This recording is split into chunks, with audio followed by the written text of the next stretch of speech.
at you, buddy. Appreciate you swinging through. All right, let's get into it, guys. Let's jump into the first topic here, and that's the free agency cheat sheet. I don't want to spend a whole lot of time on each of these topics. I don't want to overkill it, but you guys have access to it over in the Patreon group. If you're in there, you've seen we already threw this article up.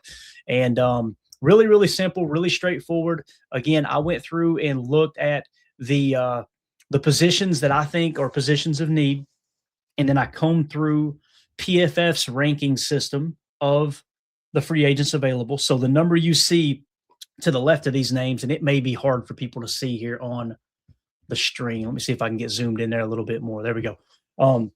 So the number to the left, it isn't where I ranked them. That's where PFF had them ranked in terms of the top free agents available. Okay. So like Tyler Linderbaum is the third most valuable free agent according to PFF. Now keep in mind, that doesn't mean market value.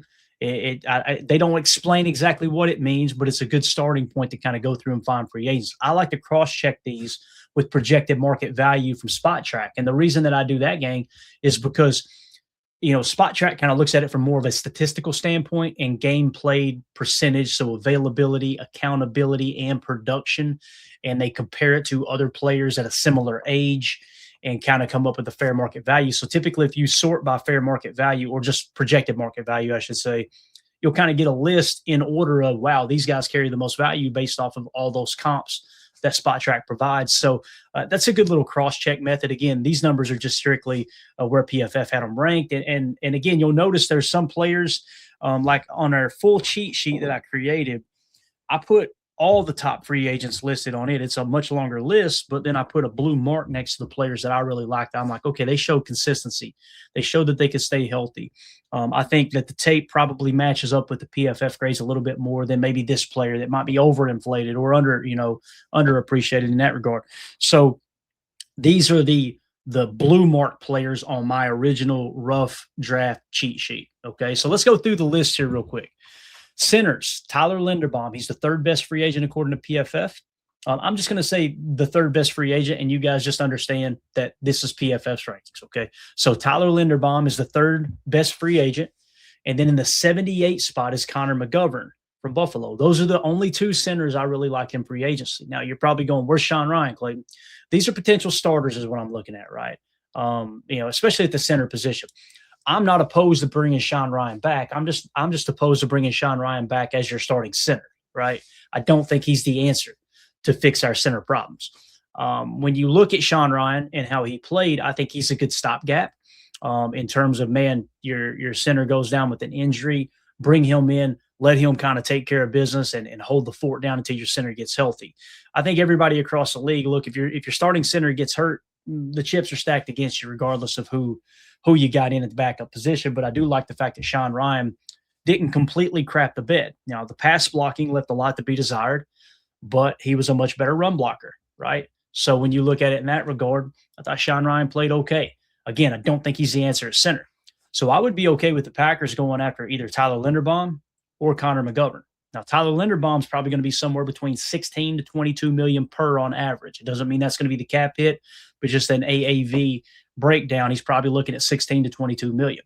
Connor McGovern, probably significantly less than that. Maybe he's closer to the 10 to 12 range, right? Now, obviously the talent drops off to kind of total that drop off in salary as well, right? But Connor McGovern, I would be okay with going forward with him as our starting center, to be honest with you. I think it's not like a slam dunk home run acquisition, if that's the right way to say it. Purchase, free agent, signing, however you want to say it.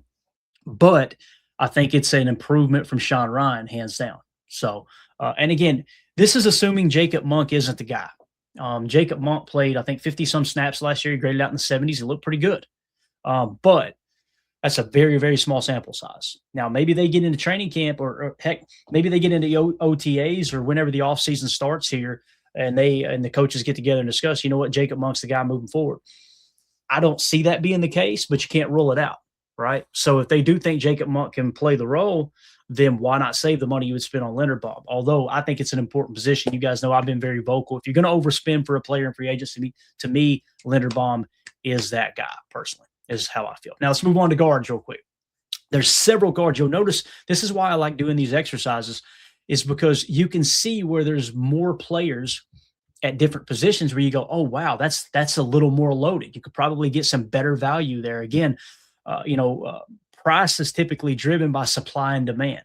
If you have a high supply of something and a low demand of something, then the price is going to drop, right? If you have a low supply of something and a high demand of something, the price is going to skyrocket.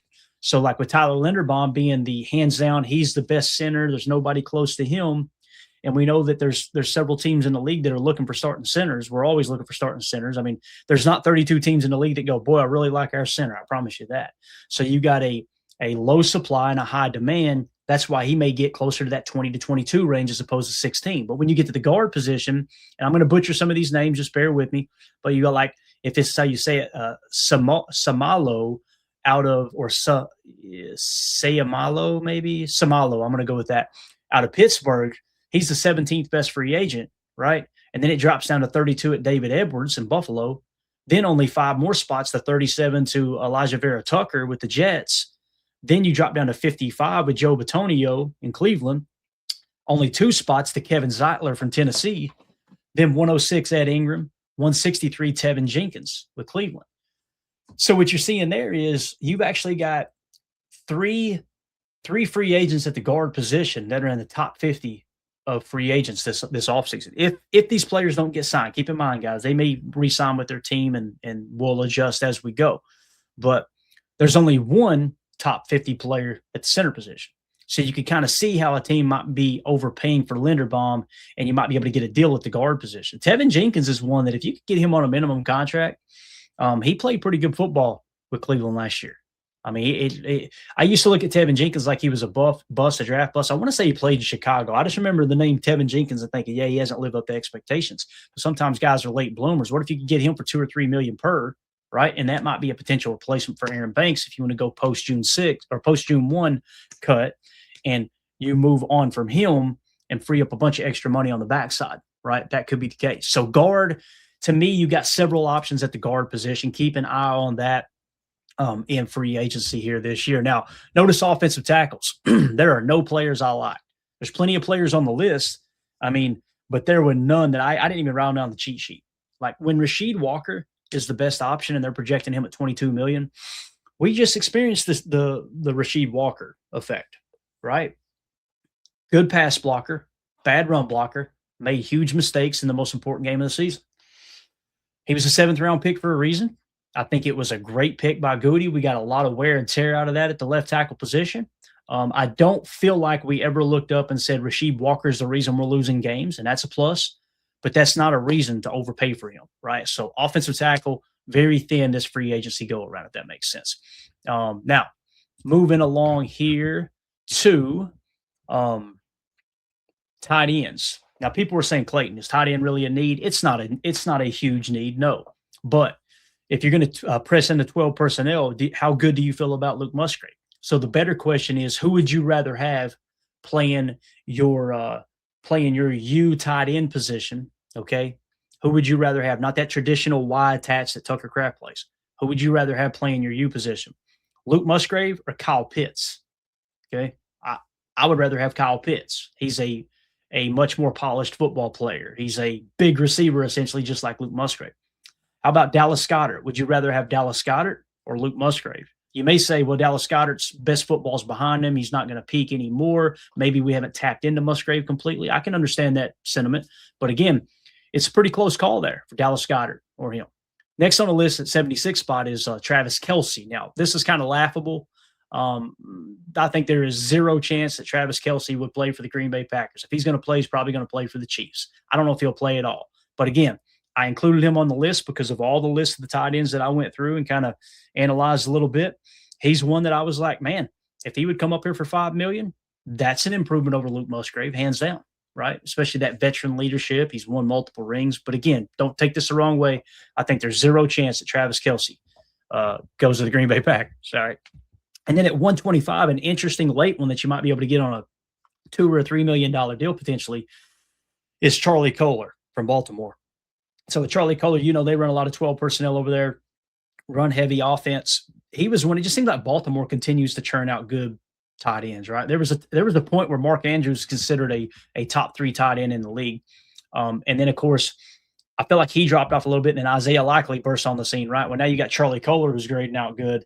That's a guy with like maybe a later or a cheaper, I should say, free agency signing that could be a sneaky good signing. Now, if you sign him, you'd have Tucker Kraft, Charlie Kohler, Luke Musgrave, right? And then, of course, you'd have whoever you're going to bring back of the cluster of players, your John Fitzpatricks, your Josh Wileys. And I had to go back through the injury notes, but I know there was 1 or 2 of those players that might not be available for the first of the season. We'll see. But if you added someone like a Charlie Kohler to that room, I'd feel a lot better about the tight end position. You could also attack it in the draft a little bit if the board falls just right. But those are just a handful of names that I would keep an eye on there as well. Let's move over now to the defensive side of the ball on the cheat sheet. And that's defensive tackle. You've got Calais Campbell at the top of the list here at 29. It doesn't mean I like him the most. Again, this is PFF's rankings. So Calais Campbell is the 29th best free agent. At number 47, you got David Onyemata. At 168, you got Levi Ozarike from Detroit. And then at 276, Logan Hall. And this is why I say take it with a grain of salt with the rankings here and the number next to it. PFF said he's the 276th best defensive lineman in free agency. Or not defensive line, but player in free agency. But yet when you looked at the market value before, it was well over 10 million. That may have dropped now. Somebody said it was like around 8 million. Other person said I'd see 6 million. So you guys do your own research there. But Logan Hall is one that's on my list. If he is considered to be outside of the top 250 available free agents, that means you can get him for a steal if teams really seen him that way. I would love to get Logan Hall. I wouldn't mind to sign 2 of these guys, to be honest with you. And I know there's a portion of the fan base that's going to say we don't have the money to do that, Clayton. That's a bunch of BS. You can free up that money just like that. It's how important is the defensive tackle position to you, and that's what Wendell Ferrero was talking about with Devontae Wyatt, now going to be 28 years old. If we have time, we'll dive into that on a segment here in just a little bit if I can hold up. I'm feeling a little bad right now, to be honest with you. But we'll try to get through this. We'll try to tough it out. So there's a defensive tackle position. I see 4 free agents that I like. It doesn't mean that Gutey's list is limited to 4. He's probably got a huge list. He's probably got a couple gems that I haven't done enough research and know anything about, right? But those are the 4 that really grab my attention on that available free agent list as it sits right now on February 14th, okay? Let's move on to linebacker. Quay Walker. We did a video on him yesterday. I'll try to attach it at the end of this video. If it's not, just scroll down through our video tabs here on the YouTube channel, and you'll see that breakdown we did on it. I like Quay back at the right price. 10 million is not that number for me. For me, if I can get him at 7 million, maybe 8, I'd be okay with bringing him back. But I think you could truly upgrade that position or add a little bit more stability and depth and not have to shell out $10 million. Now, if you go with the Devin Lloyd, you go for a home run free agent signing. He's the 4th highest ranked free agent, according to PFF, out of Jacksonville. He is hands down the best stack backer in free agency. Now, it's probably going to cost you about 16 or 17 million. Do you want to pay that for a stud linebacker? I think he's worth every dime based off what we've seen to this point. And again, you had our boy Anthony Campanelli went down and took over as DC in Jacksonville, and Devin Lloyd skyrocketed, right? So is there a little bit of that effect? You know, if we go back to last year, Adrian Cooper was an absolute stud, right? I'm talking about like all-pro caliber, in my opinion. Well, that was when Coach Camp was here. Well, Coach Campanelli goes to Jacksonville. Adrian Cooper still had a good season, but he dropped off a little bit. I think we would all agree, right? So hopefully he returns back to form, and that's just kind of a sophomore slump. Although a slump, it's a hell of a slump, and you're still grading out in the mid-70s and looking like a stud on the tape, right? So next on the list in the number 8 spot is Devin Bush from Cleveland. Similar. I think I would much rather have Devin Lloyd or Devin Bush over Quay Walker. That's just me personally, okay?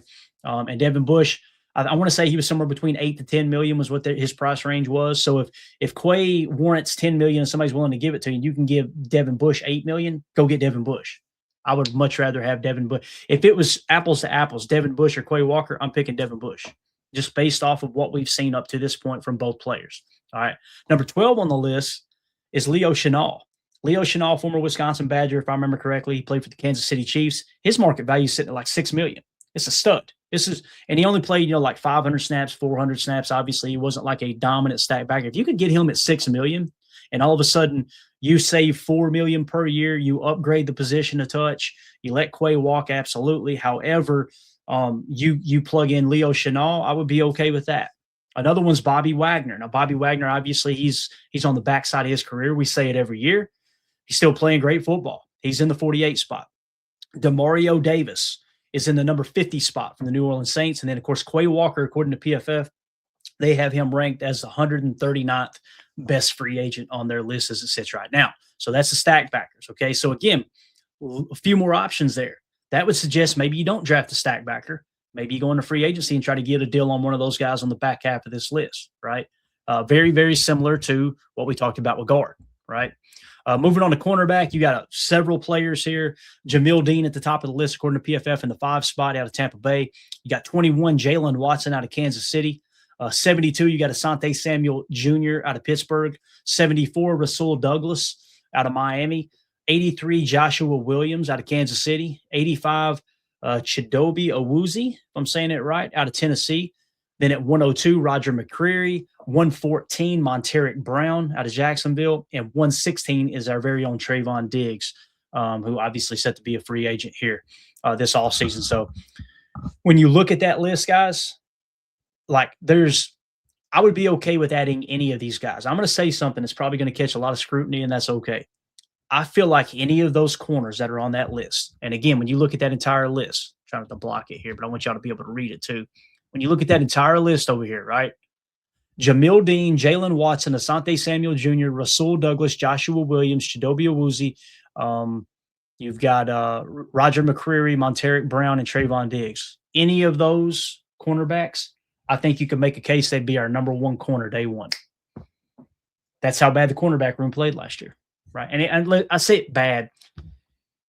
Like, we've talked about corner. I don't want to harp on it too much. We're going to go over on time. However, all I'm simply saying is if you added any of those players, your cornerback room just got better, right?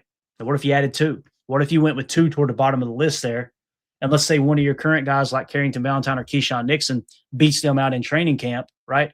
And now you've got a solid backup behind them. That's a way you can bolster the cornerback room for pennies on the dollars to a certain extent. Because Trayvon Diggs, he was making $19 million average annual value with Dallas. His projected market value, I've seen it anywhere from $8 million all the way down to $2 million. We'll see. We'll see how much interest he garners. So that's a quick look at the cheat sheet for free agents. I'm curious to know if you guys are watching this video back later. Let us know in the comments. How do you feel about that cheat sheet? Is the players that maybe I missed? Do you like all those players? Is there one in particular at each position you like? Fire them off in the comments. Let's take the conversation over there. And make sure you guys hit like. Make sure you subscribe. Click the bell icon so you don't miss out on any future live streams. We greatly appreciate y'all.